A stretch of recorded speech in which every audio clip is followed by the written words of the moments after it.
Our moderator tonight is Bob Rosner. Did I get that right? Okay, more or less. Bob's a best-selling author, award-winning journalist, and national TV contributor for The Today Show, CBS This Morning, and CNBC. In addition to local work with King, Q13, and Como, he's been a consultant and board member of a variety of nonprofit organizations, including ACT Theater, the Rotary Club of Seattle, and Ryther. However, we have a special thing going on tonight in that you're going to interact using your phones with what's being presented. And to explain how that is all going to happen is Louis Quicksell. So. No applause necessary. So we're using an application called Poll Everywhere, and you can see the poll or the response options up here. You can text my name, Louis Q, 600 to the number 22333. The first time you do that will just be acknowledging that you're part of the system. You just text Louis Q 600 to 22333 once, and then after that, you can respond to any of the questions as they appear in the slides. And the response options, if there are any, will be shown. So if you're going to vote A for question 1, you just text A to this number after you've done this. You can also go to their website, pollev.com/LouisQ600. And here's Bob to introduce the guests. Did everybody get that? Punching in your phone? We really want to poll you throughout the evening, so please do follow those steps. I want to begin with a quote from Eric Schmidt of Google, who said, "The internet is the largest experiment in anarchy that we have ever seen." And as far as I'm concerned, it was nothing compared to these people and the anarchy they're creating. So let's start with some definitions. Augmented reality, AR, is computer-generated graphics on top of actual reality. Pokemon Go is an example. Virtual reality has computer-generated graphics create an entire virtual world. HTC Vive is an example. And then there's mixed reality, which is a blend of AR and VR, and HoloLens is an example of that. Just to be sure we're all on the same page in terms of what these technologies are. One of my favorite quotes on this subject is from Scott Adams of Dilbert fame, and he said, "When virtual reality gets cheaper than dating, society is doomed." So with that thought, we're going to dive into virtual reality. So let's begin with introducing our panel. Ricardo, why don't you wave? The founder and CEO of Kronos Global Academy, first to offer VR AR training to the public. Why don't you start with a little minute opening statement? Hi, everybody. Okay. I founded Kronos Global Academy back in the beginning of 2015. We were looking at teaching this new technology to the masses and the general public, and doing it in such a way that anybody can do it. We've had a lot of success along the way. I'd love to talk about it, but mainly one of the things that I wanted to just bring to the table is how we don't have enough people in the industry of creating content for virtual and augmented reality. And this is one of the problems that we've had with virtual reality, and there's just a lack of good quality, compelling content that would drive people to the store to purchase equipment, and then they can consume the content. So that's one of the things that we are addressing. I just want to warn the panel that if you turn around, your face is like 30 feet tall, so just don't want you to freak out when you turn around. Jude Dahl, wave to the crowd, please. Came from a traditional web and mobile product management background, B2B and B2C. Remember when that was the rage? I love that. Active practitioner of VR for good, bringing people closer together digitally or physically. Any thoughts to start, Jude? I want to start with why I created my company. When I just started in VR AR about 2 years ago, if you are a newbie, you probably face the same issue that I was facing, is where to find VR, where to use it, how to understand it, and where to find the content. So I created Immersive Square. Basically is an event listing platform for VR specific events. It helps consumers, general consumers, to find VR events around you. And that's just a self intro into the VR space. And started from there. Now I curate some events and I support event technology, and I also produce VR. So if you're a newbie, this is a nice story to tell you that it's a great journey to start. And my quick thought on VR is very much aligned with one success factor of the VR industry, which is accessibility. We want to make VR accessible by everyone. I'm about to introduce Jeff Rayner, and he is the boy who brought all the toys, so I think he deserves a little round of applause for all of the stuff that you brought. He's a U.S. immigrant with 20 years experience leading tech startups, CEO of MX Treaty. Did I get? No. Mixed reality. Mixed reality. He's too damn cool with his name. He's a digital media solutions company leveraging the very latest VR, AR, drones. Oh man, he's got everything up his sleeve. So take it away, Jeff. Hi. So we have this digital media solutions company, but you're probably thinking, what on earth does that really mean? What it means is we're turning the approach on trying to develop solutions for you, to trying to listen to what you guys want and develop solutions directly for you. So as you can see from this bench and perhaps some of the experiences you've already had, there's no end to what this new digital wave can offer us. Whether you have a disability, whether you are fully bodied, there is a whole suite of solutions that can completely change your life. Whether that's in gaming, whether that's in using office software, whether that's telecommuting. This industry is changing. We have no idea exactly where it's going. But what we're doing is producing solutions. We currently have something actually at PacSci, thanks Diana over there. We have something at Mopop, and we have something at Space Needle. And every one of those experiences is completely different. And it appeals to everyone, which is the wonderful thing about what we're doing. There is no longer this, well, I can't play that because I actually don't have my arms. Use of my arms anymore. I can't play that because I'm in a wheelchair. I can't play that, I can't afford a VR headset. We're at this point now where these devices are becoming collaborative, where companies like ours are starting to join forces and figure out, yeah, we don't have to work in competition, we can work together. And hopefully by the end of tonight, you guys will realize as well, this isn't just us, this is your input that's going to change everything that we do. And I just want everyone to know that I've got first dibs on the VR sandals. They're cool. They're very cool. Martina Welkoff on the end. She can wave, I guess. Okay, there you go. She's an entrepreneur who started out in mobile gaming. She's a co-founder of Seattle Women in Tech and has long been a women's advocate in technology. She's a founding partner of WXR Fund, focusing on women-led companies. Martina.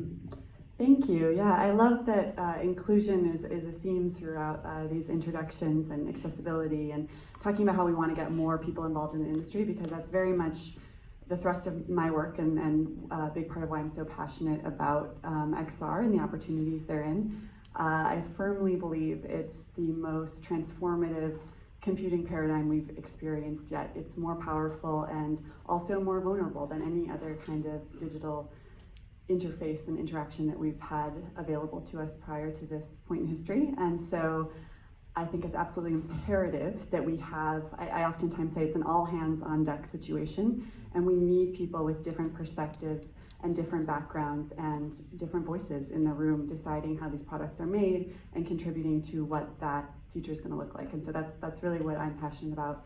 We're focused on making sure women are resourced early on, and that their startups are successful and grow. And there's a lot of other dimensions of diversity I'm very passionate about as well, but we can get into that. This panel is going to also do an experiment. It's the first panel I've ever seen that has to share a microphone. So we'll see how much they actually are able to Very collaborate. collaborative. I know, it's wonderful. A quote from Laurie Anderson, performance artist, said, "Virtual reality won't look real until they put dirt in it." It's one of my favorite quotes. Ricardo. Virtual reality is a new paradigm for computing. What's changing? Why would you say that? Yeah, I've been saying that it's a new paradigm because actually I've been looking for the next computing platform for some time. So when I discovered virtual reality as a consumer product that was coming onto the market, I jumped on it. So yeah, we've gone from mainframes to the PC revolution, then we had laptops show up, and we got into the mobile revolution, and then I've been thinking what's going to be next. And I acquired an Oculus DK2 back in 2014, and it was 2 years after the Oculus Kickstarter, and I was just convinced that this was going to be a new paradigm. So it is immersive. It is basically just a highway of information directly to your brain. It is incredibly powerful. It is a way to connect people. A lot of people think of virtual reality as something that is isolating, but I don't think that those of us that are active in the industry see it that way at all. It's actually a great way to connect people. And you don't have to be physically together to have that connection. You can be anywhere in the world. So that's just how I see it. When you say a highway directly into people's brain, am I the only person who had a little chill come down my spine? Facebook, other technology companies, we have some questions about. Is there anything, and any panelist can dive in here, is there anything we should be nervous about in terms of the capability of this technology? Martina, you seem to infer that there was a potential dark side. Yeah, definitely. And I think it's very, very important to be aware of now and try to get in front of some of the downfalls we're seeing play out in other platforms we're currently using, and how they're impacting not only our personal lives but our society, and have major cultural impacts. So there are a lot of people in the industry actually thinking seriously about these things and trying to create sort of a collaborative leadership approach. So there's an entity called the XR Association, and all the tech giants are part of it, and from what I can tell, it's actually a truly collaborative effort to try to come up with an agreed ethical framework across all of those major platforms, and as well as in the long run influence the regulatory environment and fund research, and try to understand these things before it's reactionary. So I'm encouraged by that, and I'm encouraged by a lot of the things that are happening at University of Washington, the Virtual World Society. There's some great work being done, and I think the key is making sure there are enough resources behind that work, and also that people are paying attention, and particularly I know on the legislative side that we can maybe take action before we're again in that reactionary position of trying to fix what is broken. So I think the major danger is that it's a very intimate, vulnerable experience, and you can get a whole lot of data, and we have to make sure that we're protecting the end user ultimately. Thank you. Before I ask Jeff a question, I want to point out to the panel, we've got what is the biggest obstacle to mass adoption behind you, and there's a word cloud, so if you want to check that out at some point, it's kind of interesting. Jeff, will VR take over the world? Yes. Next question. Yes and no, I guess, is the best way to answer that. Let's start with both, the yes and the no together, actually. What I mean by that is, VR is not a static word, let alone a static device, let alone a static platform, let alone a static solution. In fact, it would have been great to have done a poll right at the beginning to say, what does VR mean to you? Some people would say, VR for me is a 360 environment, right? Some people, perhaps older school folks, would have said, oh, it's just a digital world that's created that I can look at on a computer. You ask an 18-year-old and they would probably say a VR headset. And there's numerous nuances in between that. You might have heard of something called stereoscopic, right? Versus monoscopic viewpoints. So with your eyes, for example, when you look at an object, you can either see it just an object, or if I look at it through two, I can see a slight three-dimensionality to it. They're both VR as well. There is no one definition of VR, and there won't be, right? I think it's evolving. It's changing, just like when the phone first came out and all it was supposed to do was make a phone call. And now look at it, it rules our lives. I'm not saying that VR will necessarily take over the world, but there are always, back to your point a moment ago about the dark side, you know, if I actually, you don't know this, but you've got a secret button here, and if I touch it, then you're going to wake up from this world that you think is real, and you'll find your whole life was a virtual reality. You're scaring the crap out of me. But no, seriously, right? There is, as technology gets better and better, the data that is being tracked on everything we do, there's a good side to that, an amazingly good side. But there is also this dark side that we have to be careful of. In addition, you mentioned MR, right? And again, there's mixed reality, hence our company name, right? Where these different realities actually merge. And where they kind of intersect and where they go, we're just beginning to understand. So I think the benefits of these things, just even Office applications alone right now, where you have to Alt-Tab to jump between one screen and another. In VR, you can have an infinite number of screens all around you. In AR, you can take those screens wherever you go. At first, that seems a bit daunting, but then you take someone who's in a wheelchair that loves the concept of having devices and technology right at their fingertips, right? Which is, it's really hard if you're living in a wheelchair with limited movement to be able to actually tap into your email versus YouTube. But in things like VR and AR, and eye tracking particularly, it's super easy for them all of a sudden. And so there is definitely this dark side we've got to keep our eye on, but the potential benefits for everyone are just immense. Anyone else want to comment on the? I just want to add it from like human experience perspective. I feel that VR, it will be part of the future, but immersive experience will be the future. I think we as human beings continue to evolve, and we will continue to pursue more and more immersive experience because we are just spoiled with a better and better experience, and that's what we want to push for. So if we think from experience perspective, a lot of things make more sense and are more natural and organic to us. Jeff, I think your company is missing the big opportunity, which is kids' birthday parties, but that's just me. Martina, you discussed hype cycles, and then you talked about early stage funding. Can you bring a little adult practicality to this? Where is the industry at? What needs to happen? Yeah, it's been a wild ride the last few years. So for VR, the peak of the hype cycle was in late 2015, early 2016, right after the Rift and Vive first shipped, and a lot of capital flooded into the space. There was a lot of optimism. The projections, if you look back, were wildly unrealistic, but of course at the time everyone felt like this was going to hit overnight and be the next big thing, which I think all of us still firmly believe it's going to be the next big thing, but of course it didn't hit overnight. And so the last couple of years we've been wading through the trough of disillusionment, you know, the adoption curve when you have the peak and then you have the trough. Capital has definitely dried up. It's been harder to raise money, but the good news is that we are coming out of that, and there's some really compelling signals that this year already funding has picked up, and Mark Andreessen is very enthusiastic, and he tends to be someone people follow. So they just did they led a $68 million round in a location-based entertainment company called Sandbox VR.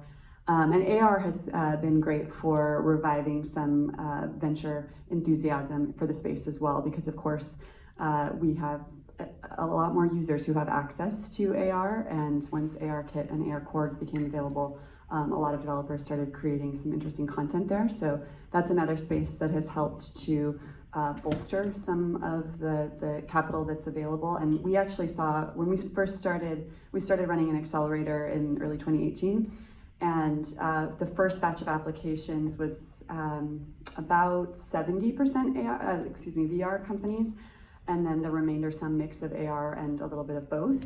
And we saw that almost completely invert even just 6 months later in a short span of time, that the vast majority of companies that applied for that second cohort were doing both VR and AR. And so it's been interesting to see how the market's adapted to the technologies that are available, the platforms that are available for developers, as well as the capital that's available. And you know, it's a bit of a push and pull, chicken and egg, but I do think, I just got back from South by Southwest last week, and I can say definitively that the enthusiasm for immersive tech this year was way higher than last year. It was everywhere, and there were a lot more VCs wanting to meet with immersive tech companies.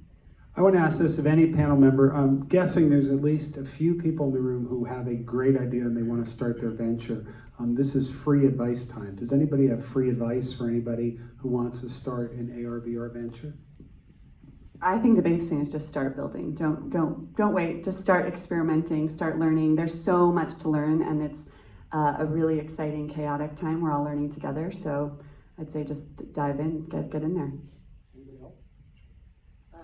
Just one line, the learning curve is very high and steep, but the creative reward is super high too.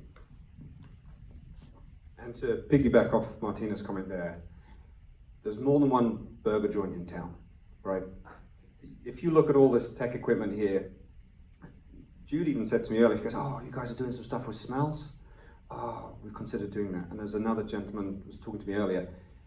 If you've got an idea, just go for it. There is such a huge market out there that, in fact, we're working in some of these areas. There's 2 different foot controls we're working with. We connect those guys together. This is a co-opetition. It's not competition. There's a huge market. We need more ideas. So if you've got it, just go for it. Yeah, I'll make a comment about that's tied to our academy. I think we're all excited about this medium because of what it can provide for us in a future that doesn't exist yet. And I want to enjoy that personally. And a lot of the stuff that we want to have just doesn't exist yet. So what it takes is for people that have a unique idea to really bring it forth and then go get the funding and start the company because they're passionate about bringing that into the world. And VR by itself is not that useful of a technology. But when you combine it with something that you understand well and is useful, then it becomes very powerful. Music comes to mind, and just as an example, right? So there's that. The other aspect is that we're kind of on the front lines, driving the industry, and so it's not easy.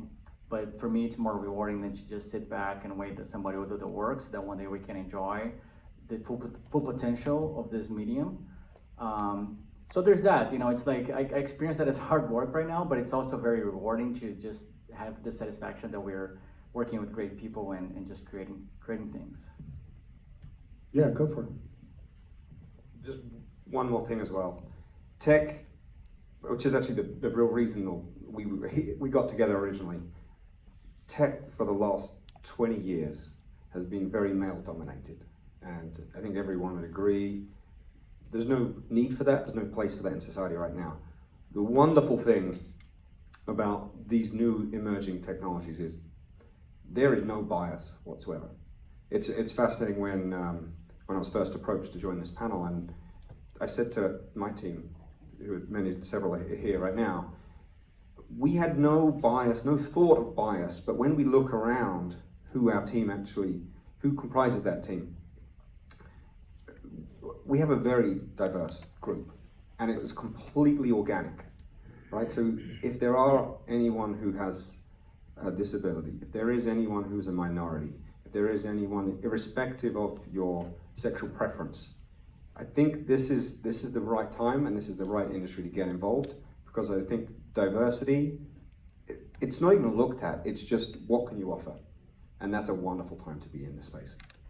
This was the one topic that they all wanted to talk about. So pass the microphone, you all talk about diversity. So I agree with the sentiment that it's certainly a welcoming space, and in terms of funding, we are actually doing slightly better in XR than other tech spaces. So venture capital broadly went to about 2%. 2% of venture capital that was invested last year went to all women teams. Now granted, that's only women on the founding teams. It gets closer to 10 if you look at, there's some different ways to slice the data, but it rarely gets above 10 even in the most favorable frames. XR is actually up at 18%, so we're considerably ahead of the game in that regard. Still not great. 18% still not amazing, so there's still a lot of work to do. And the one piece I would refute is I think there is bias. I think it's important to recognize that we live in a world with bias, and people are all coming in with their baggage. Everyone has their own lenses and their ways of assuming, ways of making sense and assuming things about other people. But I agree that there's more openness, and I've certainly found the XR community to be incredibly welcoming and proactively encouraging diversity. So I think that's encouraging, but I also think it's important to acknowledge that there is still bias, and we need to work through that, and that there's a lot of work to do overall in improving the numbers. Well said.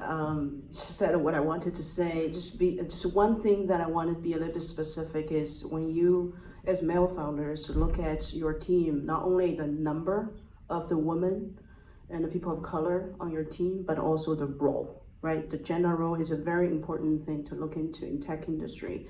Are they running product? Are they running platform, running engineering? And making product decisions. Those are very important things to keep in mind. Sure. Martina mentioned that there is bias, and there is bias, but I think that VR offers something really unique in terms of the user experience, in which we can, I don't want to be idealistic and say remove bias, but we definitely have an opportunity to remove bias as much as possible. So for example, I know for a fact, like from a lot of experience, that VR can provide a connection that can bring people closer together very, very quickly. Because anything that involves, like Jeff was saying, your age, your religion, or your sexual orientation, those things are not important in VR. In fact, you could probably be of the opposite gender if you want to be, and the other person won't know. That connection is really not about that. That connection is about your essence, what you have to provide a value to that person, because otherwise, why would you even be connecting with someone in virtual reality? And there's a lot of activity happening in virtual reality. So Martina was talking about bias in terms of people coming into the industry, because it's a great industry, but I'm talking in terms of people actually doing things in virtual reality. Eventually, we're going to have jobs in virtual reality and doing a lot of those things. And I think it's very exciting, the fact that you could be talking to somebody that's just, let's just say, very, very young in age, but you might think that they're advanced in age because they're just very, very knowledgeable about the subject that you're interested in. And it won't matter. Finding out their age is just not important, or their location, or that sort of thing. One last thing on that. Just a quick show of hands. Has anybody here seen Ready Player One? Roughly about half? Yeah, so anyone who has, will just back up Ricardo's statement there, right? That's one of the premises of the movie. When you're experiencing these worlds, you can be anyone. In the real world, you may have a disfigured face and find it really hard to socialize. But when you go into VR, you can be anyone, live anywhere. And there's definitely an element that could possibly said, well, that's not really the real world, right? But to give that capability, that sense of I can be who I am inside, it's definitely a wonderful experience. And if we could actually, it's almost too idealistic. To Martina's point, right? The fact that unfortunately in this real world we do have this bias. Maybe from living in a little bit more in virtual reality, that'll help the real world get a little bit better too. Are you ready to be here for a whole night? I feel that there are a couple of things I want to point out, just to share my thoughts with you. I do agree that you can be, as a first-person experience, you can be anyone, be comfortable in VR, right? Because that's the avatar that represents you. However, I want us to think beyond the true power of immersive media is the stories can transform the way people look at you. That you can be yourself and you interact with others. You take the bias out of it, but you are still you. So to truly solve the issue of bias is not in VR, it's really here in human's brain. And how do we unlock that transformative nature to change how people treat each other is what I think is a very positive thing for VR. This has gotten much heavier than I thought it would get. Jude, you talked about the importance of the user experience. and that's a key, that might be something holding things back a bit, and that the experience needs to get better to really push things forward. Talk about the user experience for a second. So I always say VR is both inside of a goggle and outside of a goggle. Maybe in the future, the goggle is no longer a form factor. So experience is really more important. Technology is just a foundation. And I say inside of the goggle is a destination, and outside of goggle is a journey. People will remember a journey, and people will take selfie at the destination. So you just want, so I would love to see more experiences that focus on the story and really take out the emotion out of a human being. So I'm not a big proponent for violent games in all the events. I don't support, and deliberately don't support that. And I also wanted to focus on the user experience is from the minute you step into the door, looking forward to immerse with a piece of content. So that really included the staging and how the operators put the headset on you, how they clean it, and how do they explain this piece with you. So I would say on that end, curator is very important for a great user experience. Any other thoughts on curation? I was just going to share a couple quick examples of that. I think that's so spot on, and some of the best experiences I've seen in the last 18 months or so think about the user experience long before someone puts on a headset. And so one example is a really cool experience called Where Thoughts Go that has been at a lot of different festivals. And so I first saw it at Tribeca last year, and you approach the booth. Everyone has approximately the same amount of real estate at this festival. It's not a huge amount of space in the room, but they were able to transform their little booth into essentially a pillow fort. They had sheets and really cool lights and pillows on the floor. And so you felt like you were a kid at a slumber party, and you had to kind of crawl into this space. And then you also felt contained. So there was some degree of privacy and safety, because that's a huge problem actually in some of these public spaces, is people feel very self-conscious and vulnerable. They have a headset on, they can't see the rest of the world, and it becomes kind of this weird spectator sport. So with Where Thoughts Go, they made it a much more private, intimate room, just using sheets, and then you go into the experience. And that to me really stood out. Of all, I probably saw like 25 experiences that day, but that one was by far the best because of those simple touches and the way that the attendant sort of ushered me in and set the stage, and the whole thing was just so well thought out. So I don't know, and you're just really the expert here on where people could see some of this stuff locally. I travel around a lot and see it, so I don't know if there are places that you'd recommend. I'd love to just make it tangible for folks where they could go try some of this stuff. If there's, I know some places in LA, if you're ever in LA, but are there places here you'd recommend? One of the places right here, right? So Pacific Sun Center.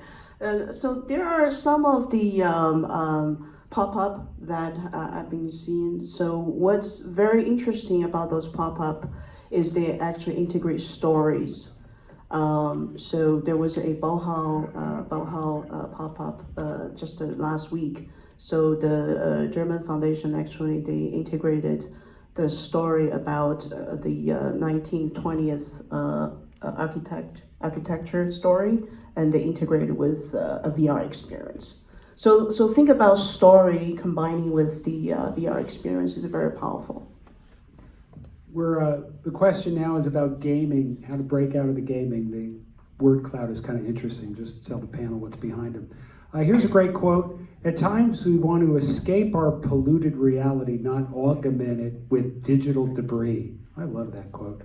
Jeff, you're talking about the solo experiences changing in a positive way. What do you mean by that? And this actually adds on nicely to what Jude was just saying. So when we first started into the VR arena, everything was just you, and you were isolated, and it was fun and amazing, but it got boring pretty quickly, to be honest. You could make stuff interactive, and that was better. But then one of our clients said, could you actually allow me to come in there at the same time? And we explored it, and we did. And now every single Friday, 6 a.m., supposedly 45 minutes, but pretty much every single time it goes for an hour and a half. we go into one of our worlds collaboratively, and we communicate in completely new ways that we've never done before. That's one example. Another example, which is we're going to be rolling out pretty soon, which is something true and dear to my heart. We're working with UW and Harborview, and we're looking at building some immersive technologies which are going to be collaborative for SCI patients, so spinal cord injury patients. Their whole life is essentially closed off to a certain extent, right? When they wake up after finding out they've been paralyzed from the neck down, it's a really, really hard experience. What we can do with VR is rehabilitate them, and let me rephrase that. What we're trying to do, I'm not going to say we've done it or we have proof of this, but the plan here is, from talking to these patients and getting them involved, from talking to the nurses, the doctors, the PTs, the OTs, getting all of that input in, we can, for example, put a 360 camera on Jesse or Tyler, for example, take them down a high street, and then they, to the bias comment that Martina mentioned earlier, you put a 360 camera on someone who's in a wheelchair, who's fully paralyzed, going down just the center of a mall, and you'll see people and children and adults look, stare, point, and it's horrific. It really is. But it's also a part of our nature, unfortunately, because we don't see many people, and we have this natural tendency to want to explore and want to ask them the questions, but we're too shy. And so by putting a camera on that, we can give the new patients that experience of what it's going to be like before they go out in the real world. So it's not a horrific shock that they're kind of expecting, but they don't really understand what it's going to be like. But also, of course, we can give that experience to their friends and their family, so that you get that empathy. It's a whole new level of empathy that VR opens up to us.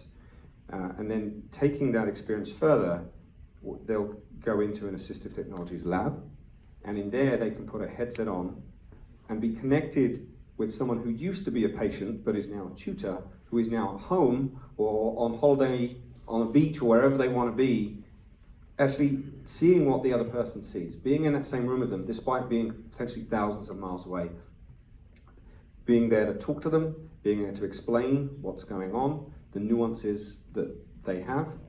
And it just, Ricardo mentioned it too, it brings people together in completely unique environments. That this solo experience is definitely not the way forward, but this new ability to socialize in completely new ways is such a wonderful thing. So when you talk about communicating differently in the first part of that, give me an example of that. And we could actually show some people here too. It's a really fun little thing that we're now putting into all of our solutions. It's usually an Easter egg.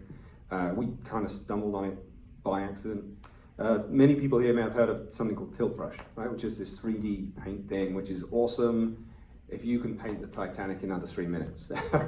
Most people can't do that. But what we do is we put those pens in hidden locations within our experiences. So if you go to a museum, for example, and you could be back to that curation point, I can grab one of these pens and I hear the kids who are over here who perhaps want to visit the Pacific Science Center, but can't because they live in Alabama, right?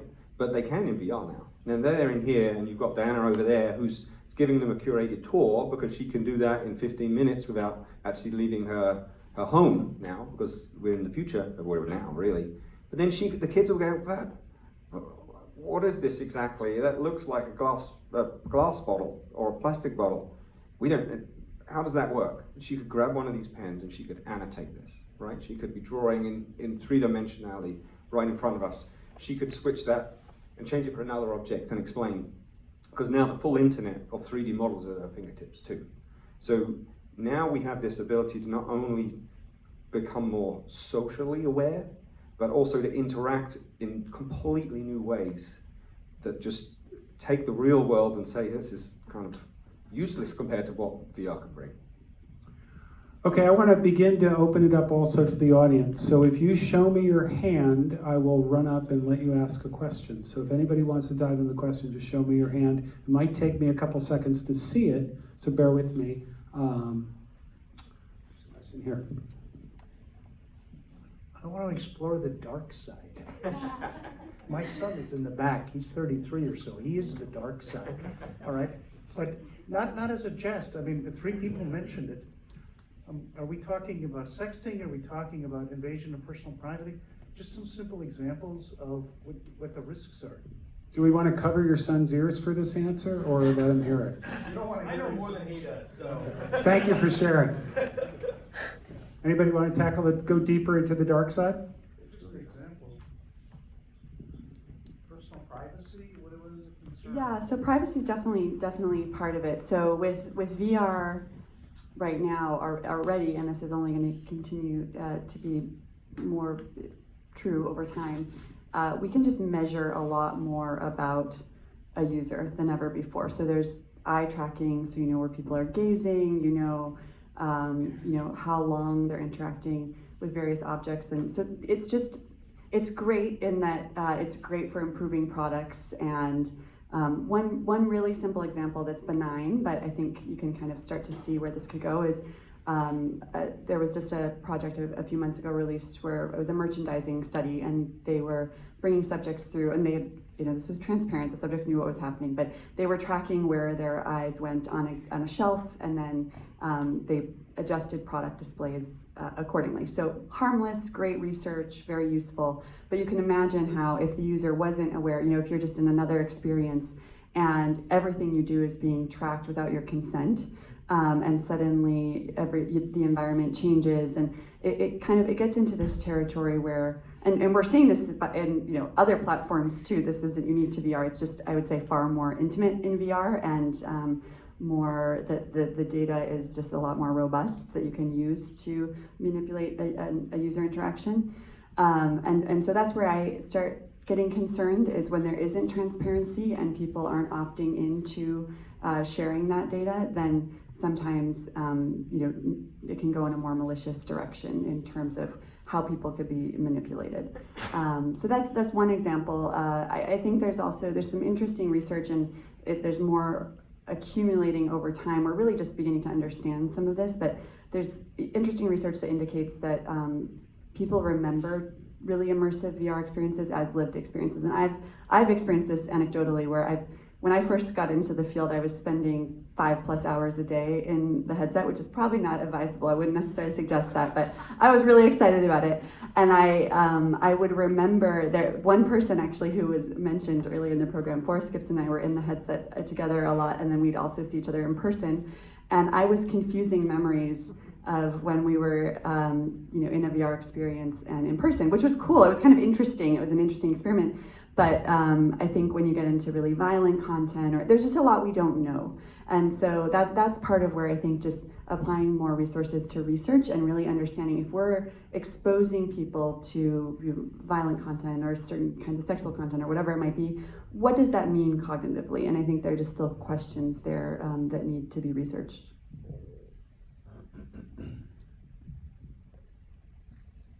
This is a loaded question because I know at least one person here. Does anybody here have a background in physics? Actually, that's quite a few. Yeah, indeed, great. So I do too. There's this thing called GUTS, right? Grand Unified Theories. What that means is, in layman's terms, if you have enough data, you can essentially predict anything you want. If you think about it, the VR and AR definitely is interesting, but this is the scary object that we should be scared of, right? This tracks everywhere we go. It tracks the speed when we travel from one distance to another.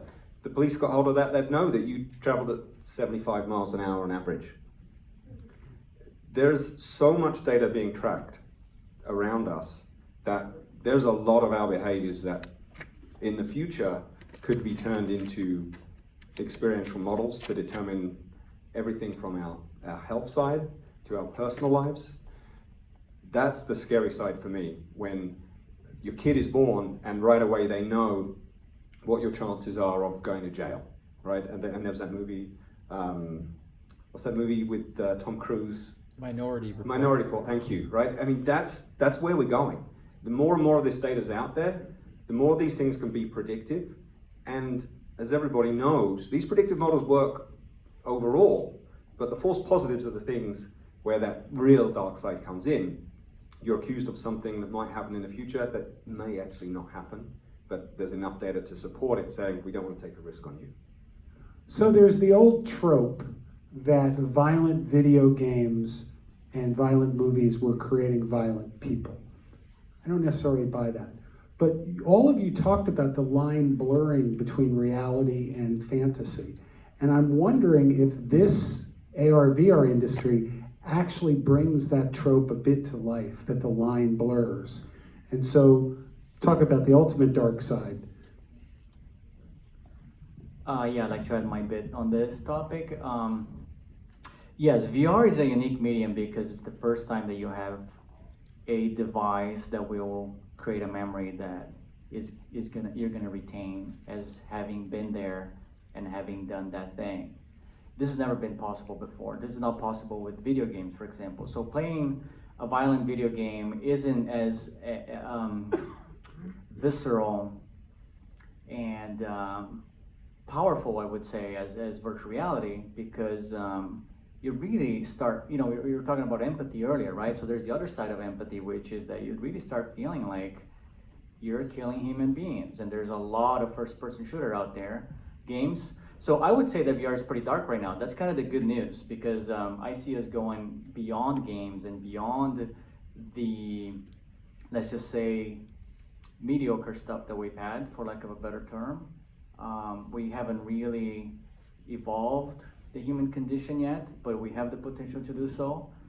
And the dark aspect of it, because dark is hard to define, right? What is dark? Some people will look at something that's extremely violent and say, I'm completely okay with that.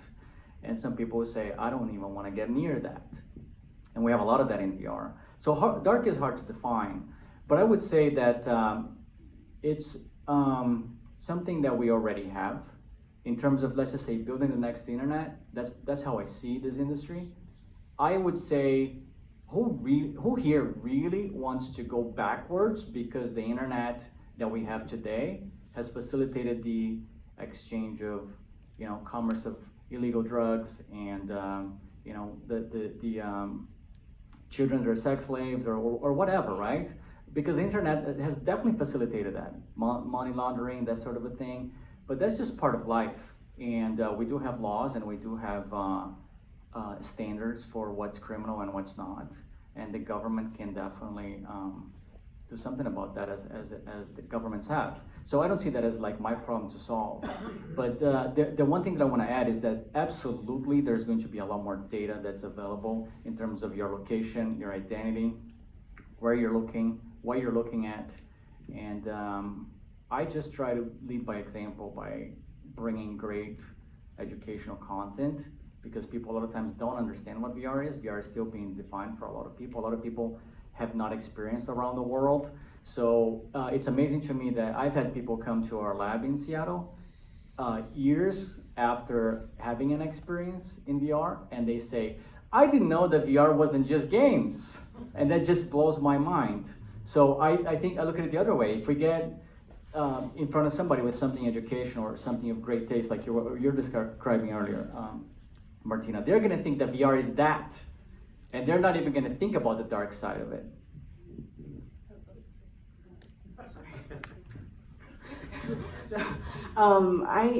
To answer your question, I feel that there are dark things we will inherit from one generation of media to the next. The right way to think about is, how different is VR, and how do we leverage that opportunity to eliminate those dark things, right? So the privacy is not born in VR. So I wouldn't say that's a VR native dark side. However, VR does have the immersive nature, so certain negativity will be more immersed, so that have more impact on human being. So I would think more philosophically there, versus just chase after one specific instance. And I just wanted to add a little nuance to what I said earlier about the. Oh. Would you be comfortable using a platform knowing that the developer could store your physical and kinetic workflows? So as you're answering this question, A lot of people are thinking maybe. A lot of people in the maybe zone. that it's evenly balanced between yes and no. When it Yeah. started, it was like yes for this and no is. Huh, interesting. So, you're influencing the answer. She's a very influential person. Go ahead, Mark. I just wanted to add a little bit of nuance to what I said earlier in starting the discussion about violent content, and that I think there's a question about how it could influence real-world behavior, and Ricardo was saying, like I said, there's just still a lot of questions there, but there's also the question of psychological trauma, and I think that's actually something we are starting to understand. There's a little bit more information there, and one example is a couple of years ago, a woman wrote an article about an experience being groped in VR. She was playing a game, it was an archery game, and another player came up, and they were not in the same physical location. You know, this person had no physical contact whatsoever, but his avatar groped her avatar, and she wrote a really thoughtful article about how violated she felt in that instance, despite no physical contact. And it opened up a really rich dialogue around this theme of, you know, safety in VR and how we can experience psychological trauma even if we're not in the same physical space. And so I think that's just another consideration there, is that because I'm so excited about the ability to convey physical presence and the connection and the opportunity therein. However, there's also, you know, considerations there in making sure that we're protecting people in those environments and protecting them from certain types of content that might be traumatizing. You knew this was going to happen. We heard from Dad, now we hear from the son. Actually, on that article you're talking about, immediately after that came out, I remember the program, I forget the name of the actual application, but they immediately implemented personal space bubbles that you can turn on. But the other part I was going to point out was the extreme dark side of VR, where if someone's playing a violent video game and they become addicted to that, if any of you have ever seen Sword Art Online, the original series was, if you die in the game, you die in real life. The next one was someone became addicted to killing other players, and they actually hunted other players in real life while they were playing another AR video game. So that is extreme level. But my actual question actually was moving on from this, if anybody wants to. How do you factor in the changes between the user interface in VR versus AR? And how would you look to the future for possible implementation of better user interfaces?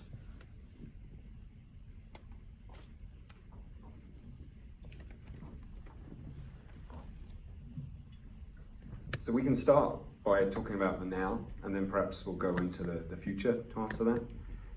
So VR comes out, the first thing we're doing is interacting with our hands on these hand controls, right? And potentially with some eye gaze stuff too.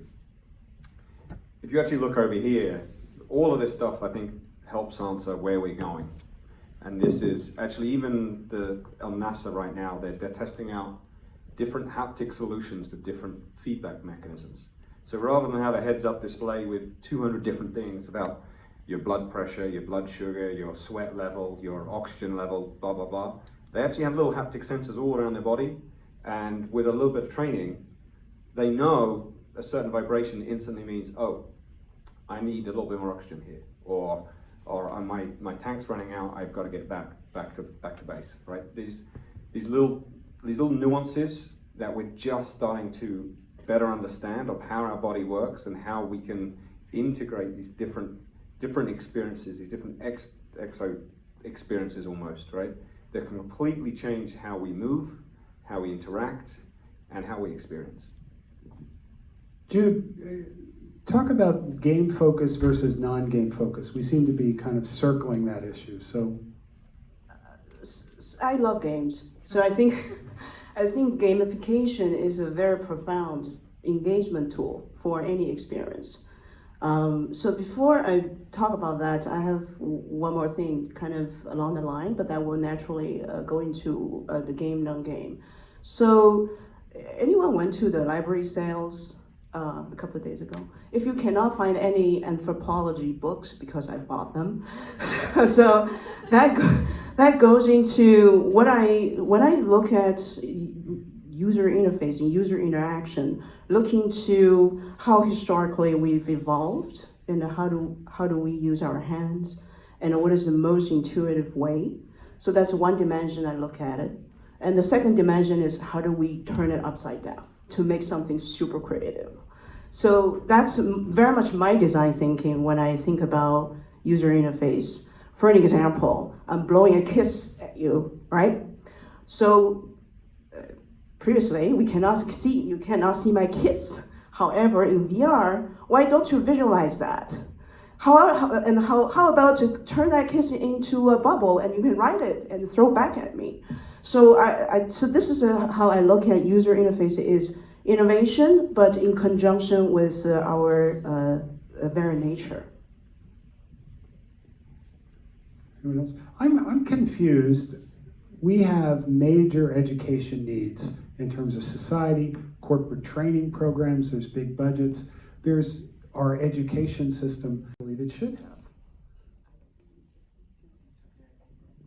So I love this question because I get to talk about a few of the amazing companies I work with. And there are a lot of incredible things already happening. So one example in education is a company called Alchemy, and they're doing chemistry and physics education in VR and AR. And instead of the old wooden models you use in organic chemistry to try to understand how a molecule organizes and how atoms interact, they actually bring that into VR, and you can have a far more immersive, gamified, and rich experience as part of that. And they've actually been able to significantly increase the rates of students passing organic chemistry in college. So that's just one example of sort of what's happening on the education side. On the training side, there's a ton happening. That's actually where a lot of money is being made in VR right now. So a couple of the companies we work with, one is called Embodied Labs, and they are doing senior care training for caregivers in hospice and nursing home settings, as well as different kinds of customer service interactions where the demographic that the company is serving tends to be older. And so they're immersing people. They're doing it in a couple of interesting ways.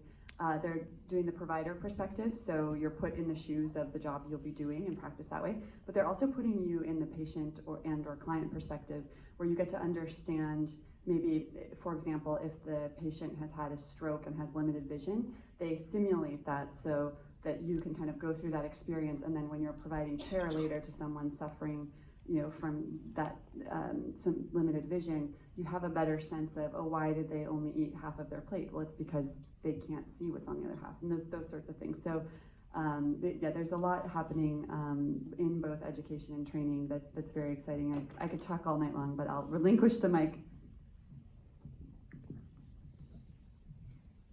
Now I'm gonna be Ricardo's puppet, in fact, and cue him up. We make most of our money from education, training, and assessments. Unfortunately, most of that stuff we're not allowed to talk about, which is a tragedy, because there's so much interesting things going on that unfortunately it's companies and governments and things with lots of money that are only the ones able to afford that at the moment. But there's two local companies who are changing that. One of them, DigiPen. The students coming out of DigiPen, it might have been an MIT report actually. One of the top universities produced a report about the best VR and AR companies to learn from, and DigiPen I think came in at number 3. Yeah, and I think it might have even been the world. I mean, it was insane. DigiPen is up there as one of the most amazing companies. Sorry, it's a private education system, right? But to actually learn and teach about it. But the other one, of course, is Kronos Global Academy, right?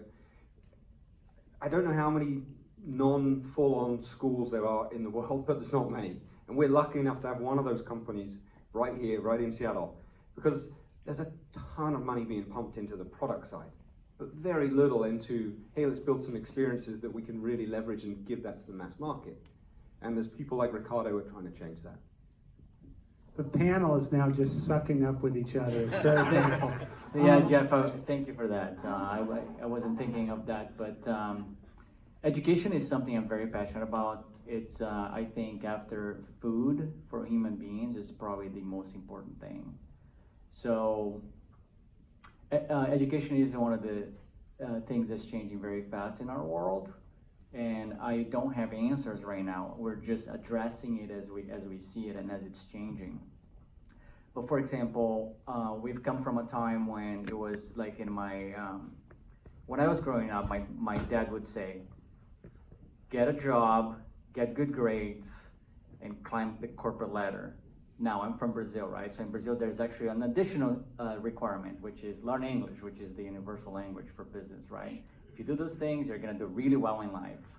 And growing up, I started thinking, no, I wanna go beyond that. I wanna start a company, I wanna make a difference in the world. I don't wanna climb the corporate ladder. I think climbing the corporate ladder, that just doesn't work anymore. I think everybody would agree with that, right?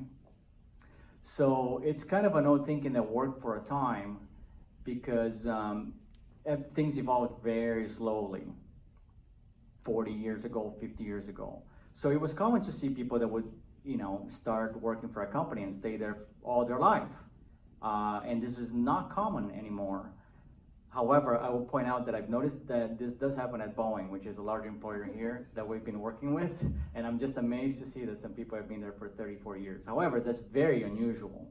So more and more, we're getting to a point where people don't identify themselves with a profession as much anymore.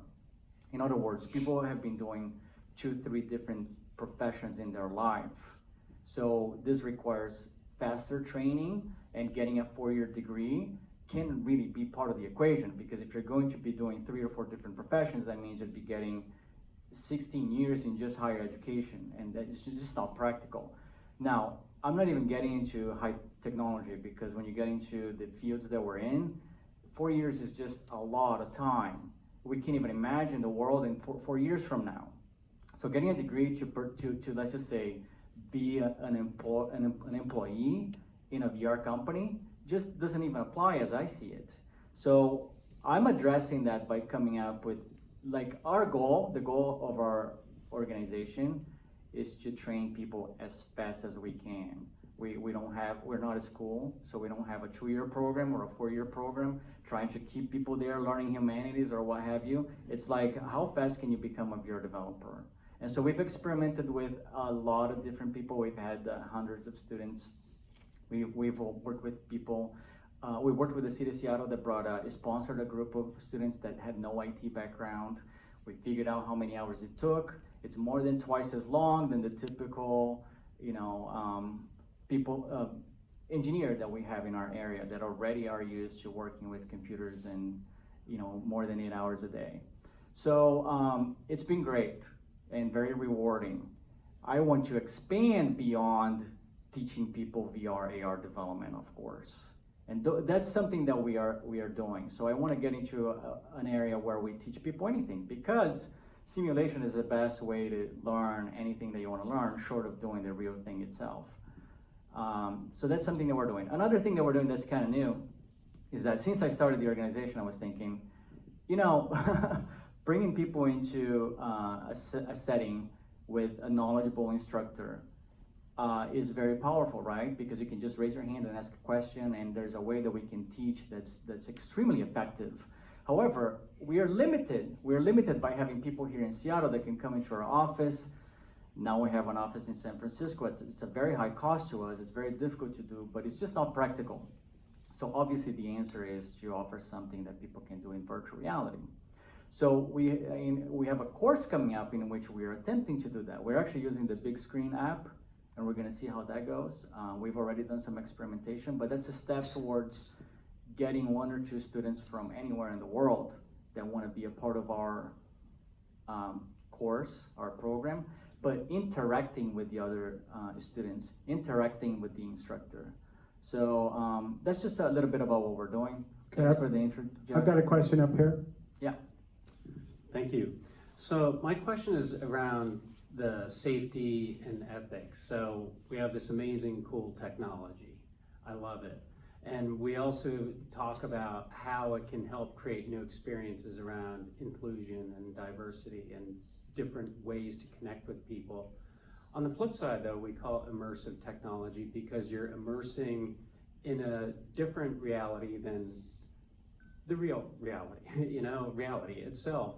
And we look at the world today and the impact of social media on kids and just some bad actors that just happen with technology, and we know that's going to happen. So my question is around, what is, like, how do you envision this being governed? We can say we should have responsible corporate citizens that act in the right manner, but you know, in my mind, I think you can make the argument, maybe the Surgeon General should be looking at some of this and the impact on children's minds of this very, very unknown technology.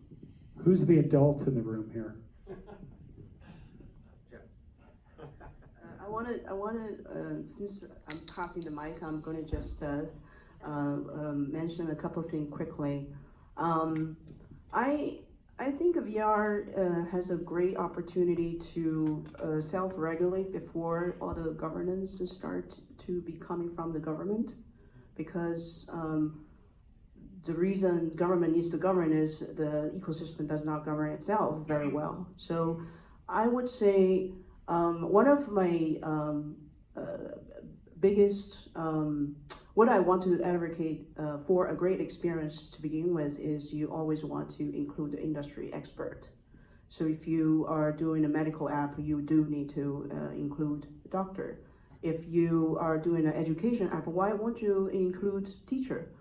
And the second dimension to keep in mind is VR is moving from R&D into commercialization. And we want to have that kind of open mentality.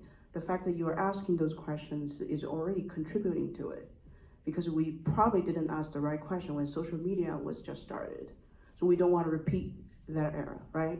So that's just my kind of philosophical take on that. Now, I'm a little skeptical watching Facebook trusting the industry to regulate itself.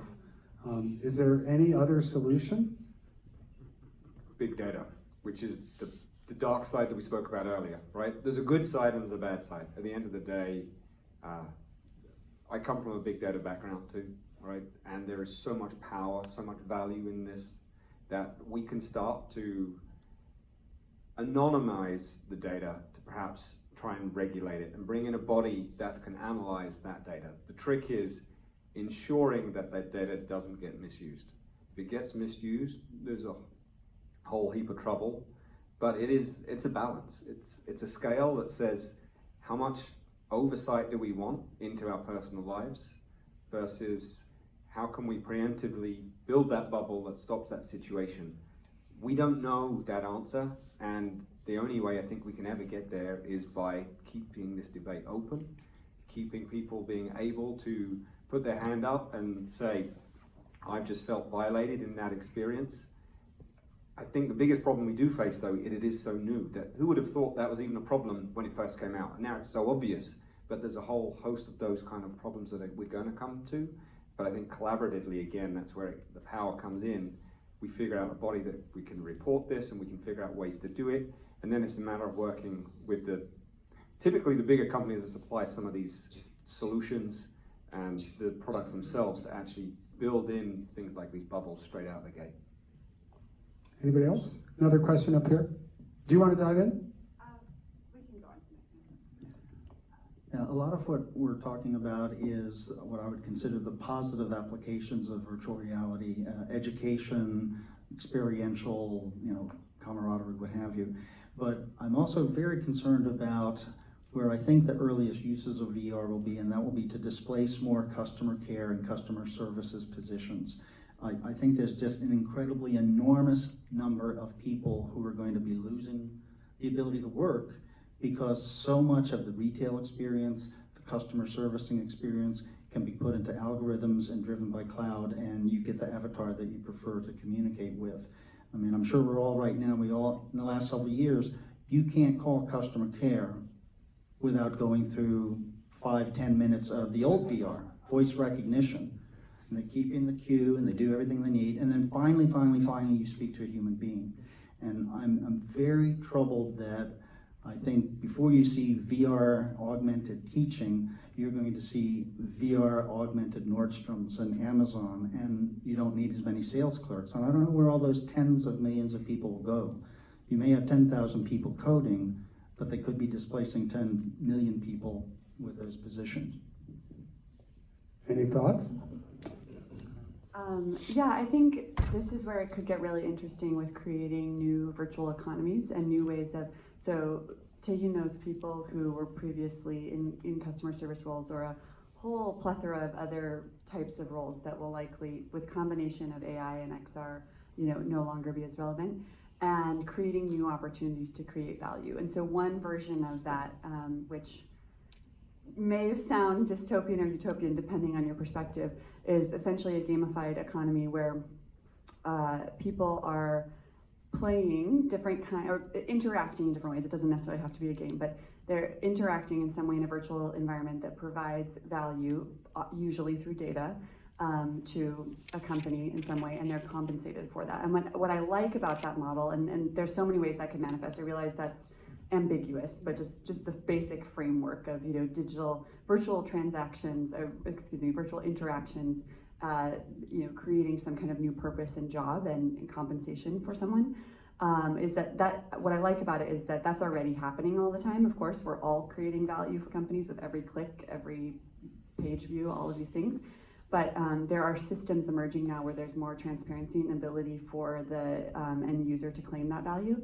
And I think we're going to see more and more of that, and that could help to give people new opportunities in a very different sort of digital economy. So that's one potential solution. Any other thoughts on this job-killing machine that you're all involved with? What I want to say is that this is not unique for VR, right? So auto drive truck is going to potentially replace is a very negative word, but it's going to take away a lot of first-hand drivers' work. But what I think about a good product manager when they develop a product, when you take away from the society something, you need to put it back in. So that is the new generation of entrepreneur really need to think about. So that's why I'm very excited about what Ricardo is doing in terms of education for technology, because the maker movement is happening. So the people who actually hold the key to make a product, even if it's a digital product, is going to be the future. And we need educators to really put that power into that group of people who's going to lose job. And we need to do it as fast as possible. Yes. Jeff, you commented on VR defaults are exclusive, not as inclusive as people think. What did you mean by that? So I've mentioned before how we do quite a few things with the disabled community, and we, since the beginning pretty much of our company 5 years ago, and we're still self-funded, so everything we do, we have to figure out, okay, balance this out. Can we afford to put a little bit extra here to make sure this is inclusive as we can be? And we've always prided ourselves on delivering solutions that are mostly accessible, right? I joined an assistive technologies board, and the first thing I did is get with a group of people who had never experienced VR or AR, and invited them into my lab, our lab, and sucked them in different experiences. And the first thing, we were so proud that you can use voice control and move around, right? We can do this, that you don't need, if you haven't got use of your hands, it's okay, we've got different ways of looking at it. One thing we didn't consider is when you're in a wheelchair, you're naturally tilted back. So this is your experience. And we just said, oh my goodness, there is a huge population here that we thought we would cater for, and we didn't. And every time we learn of a new disability, we come to learn VR as a default doesn't work there yet. What's wonderful is that there are definitely some movements going on. We actually regularly talk with Microsoft, who have a whole team, 2 teams in fact, that are trying to tackle these across all devices. They're working with us and loads of other companies, I'm sure, as well, but to actually promote companies like us trying to get all of these different assistive technologies in the hands of everybody else. And what's really wonderful for me is it not only opens up the doors for people with those disabilities, but it actually also opens new doors for those that are fully able to. And this is where it starts to get exciting, when we start to be able to use our eyes for movement, our feet for movement, our brains for movement. And we're just touching the tip of this iceberg. Okay, I'm going to prepare the panel that you're going to do your final comment. So your final comment can be something that's not been brought up so far, can be whatever you want it to be. But let's start. Martina, why don't you go? We'll come this way. Final thoughts.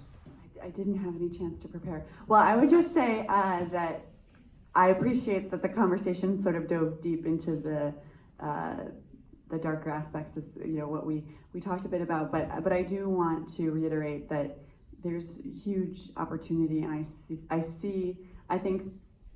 I believe that this technology is going to be a very, very positive force in the world.